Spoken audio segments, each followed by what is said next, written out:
There are no subtractions and divisions in our mind. There is only addition and multiplication. I will just remove negative thoughts and I will have positive thoughts. All the best, it's not going to work. It's just that you need to pay little attention as to how it functions. You will see there is a distinction between what is you and what you have gathered.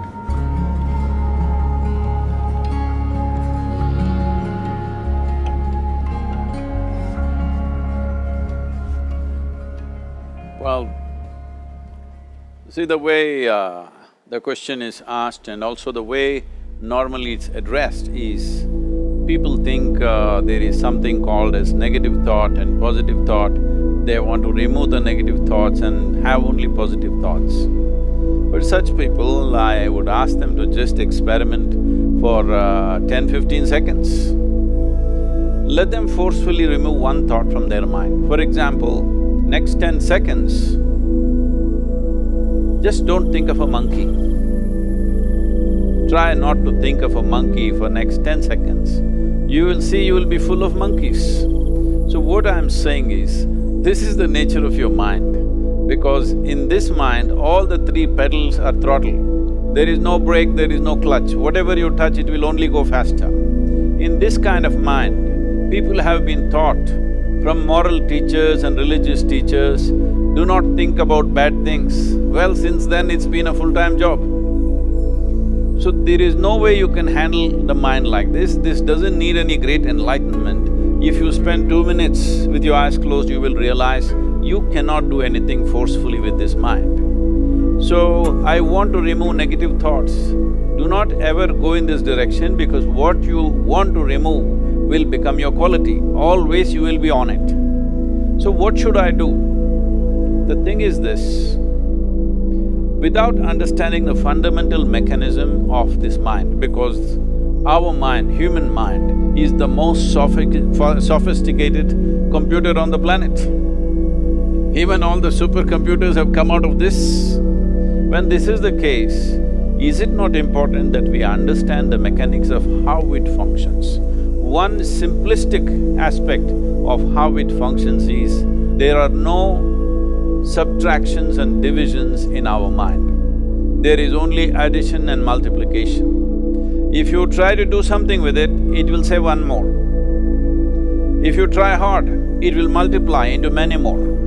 In this mind, you don't try to identify what is positive, what is negative and try to remove it. First of all, one needs to understand, this mind of yours, this body of yours is supposed to serve you. The life that you are is important. Body and mind are vehicles that must serve us. If you sit in a vehicle, it must go where you want to go. If it goes to its own destination, what is the point of such a vehicle? It's just a nuisance. Right now, most human beings are unfortunately experiencing this fantastic possibility of human mind as a nuisance, as a troublesome thing. Well, this is the most beautiful thing you have. It's just that you need to pay little attention as to how it functions. One simple thing is this. First and foremost process is, that's why we put out this process called Isha Kriya. This is to distance yourself from your physiological and psychological process. There is something called as you which exists. This is not a composite of all your thoughts and emotions and physiological processes. Beyond that, there is you. If you close your eyes, even if you cannot see anything, you're still there. It is through the window of your eyes that you're looking out, but if you close your eyes, it doesn't mean that you don't exist, you still exist. So beyond your thought, you still exist, beyond your emotion, you still exist. So that you, the life that you are, this has to come into your experience.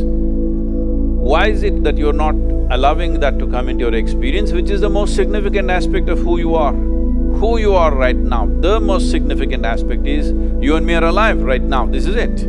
What I'm thinking, what you're thinking is not the important thing. We are alive right now, that is the important thing. So, it is important that you focus on this fundamental sense of aliveness within you, and then you will see there is a natural distance between you and your thought process. Once there is a distance between your psychological process and your physiological process, this is the end of suffering. Because there are only two kinds of suffering that human beings go through: physical suffering and mental suffering. Once you create a little space between you and your mind, between you and your body, this is the end of suffering. This is something every human being has to experience and know. Otherwise, thinking I will just remove negative thoughts and I will have positive thoughts, all the best, it's not going to work 100%, it's not going to work because nobody can remove it, they can avoid it for some time. So when negative thoughts come, you say Ram Ram, Shiva Shiva, whatever you want, but this is just avoiding, it's not gone. The moment you stop that, it will pop back with great force, otherwise it will come back in your dreams. So it's very important. First of all, you need to understand your anger, your resentment, your fear, your anxieties, the negativity that you generate. Generally, resentment, anger, it is always directed towards somebody. But we need to understand this is poisons that we are drinking and expecting somebody else to die. Fortunately, life doesn't work like that. If I drink poison, I die. If I drink poison, you don't die. So, we need to understand this. When I say poison, today you can have yourself chemically analyzed. Right now, what is your blood work, what it says? 5 minutes of intense anger, check your blood work and see, there will be lots of negative elements in it, literally you're poisoning yourself. So, do you want to poison yourself? Definitely not. Now the very question is coming from certain helplessness, what shall I do? Don't do anything, just sit back and just concern yourself with something which is a life process. Maybe your heartbeat, maybe your breath, maybe just the sensation of being alive. Depending upon how sensitive or how perceptive you are, accordingly, find something. It could be a sensation in the body, it could be breath, it could be heartbeat, it could be anything, something which indicates life to you. Just pay attention to that for some time. Slowly you will see there is a distinction between what is you and what you have gathered, which includes both your physiological and psychological possibility or mess, whatever you made out of it.